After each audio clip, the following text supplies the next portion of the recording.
চলতি বর্ষায় আগ্রাসী রূপে ফেনীর নদীগুলো, বিস্তীর্ণ এলাকা ভয়াবহ নদী ভাঙনের কবলে, ঘরবাড়ি হারিয়ে দিশেহারা তীরবর্তী মানুষ। যদিও পানি উন্নয়ন বোর্ড বলছে প্রকল্পের কাজ দ্রুতই শুরু হবে। দুলাল তালুকদারের ক্যামেরায় সুলাইমান ডালিমের প্রতিবেদনে বিস্তারিত। নদী ভাঙনে বিলীন একের পর এক এলাকা, ঘরবাড়ি হারিয়ে দিশেহারা মানুষ। ছোট ফেনী নদীর আগ্রাসী এই চিত্র বলে দিচ্ছে কতটা ভয়াবহ আকার ধারণ করেছে নদী ভাঙন। মাহতাবুদ্দিন নেহাল সোনাগাজীর কুটিজাট এলাকার নদী পাড়ের চর গোপালগাঁওয়ের বাসিন্দা। মাসখানেক আগেও এখানেই ছিল বসতি, যদিও এখন সে ভিটেহীন, নেই মাথা গোঁজার একমাত্র ঠাইটুকু। মুসাফুর ক্লোজারটা যদি দ্রুত নির্মাণ না করা হয়, আমাদের মতো এরকম শত শত পরিবার নদী ভাঙনের কারণে পথে বসে যেতে বাধ্য হবে।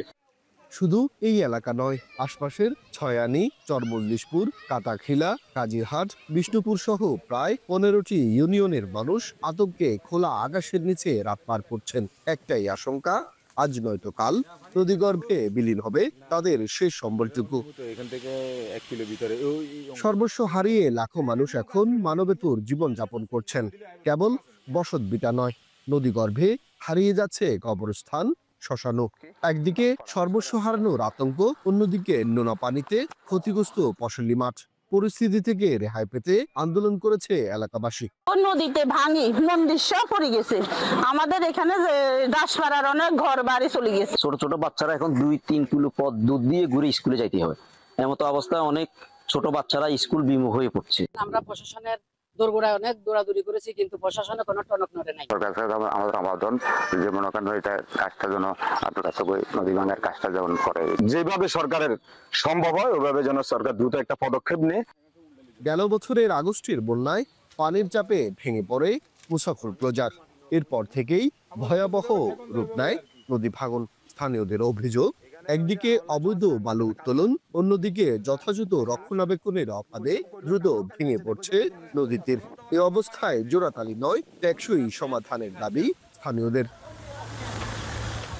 এদিকে পানি উন্নয়ন বোর্ড বলছে বিশ্বব্যাংকের অর্থায়নে 171 কোটি টাকার প্রকল্প এরই মধ্যে অনুমোদন হয়েছে। ছোট ফেনী কালিদাস পাহালিয়া নদী তীরে 13 কিলোমিটার এলাকায় নেওয়া হয়েছে প্রতিরক্ষামূলক কাজের পরিকল্পনা। এছাড়াও মুহুরী কহুয়া সিলোনিয়া নদী তীরের 16 কিলোমিটার এলাকায় বাঁধ মেরামতের কাজ শুরু হয়েছে বলেও জানানো হয়। এই ভাঙন বন্ধ করার জন্য আমরা জরুরি ভিত্তিতে কিছু পদক্ষেপ নিয়েছি। এর বাইরে আমাদের একটি চলমান প্রজেক্টের আওতায় প্রায় 1.5 কিলোমিটার প্রোটেক্টিভ ওয়ার্ক চলমান আছে। আর নতুন করে ওয়ার্ল্ড ব্যাংকের আর্থিক সহায়তায় বিএস্ট্রং প্রজেক্টে ছোট ফেনী নদীতে 6.5 কিলোমিটার নদীতে প্রতিরক্ষামূলক কাজ আছে। সোনাগাজীর কুঠিরাটের চর গোপালগাঁওয়ের ঠিক এখানেই ছিল ঘরবসতি, ভিটেমাটি, সংসার। এক মাসের ব্যবধানেই তা বিলীন হয়েছে নদী গর্ভে। নদী ভাঙনের এই করুণ চিত্র সোনাগাজীর বিস্তীর্ণ এলাকা জুড়ে।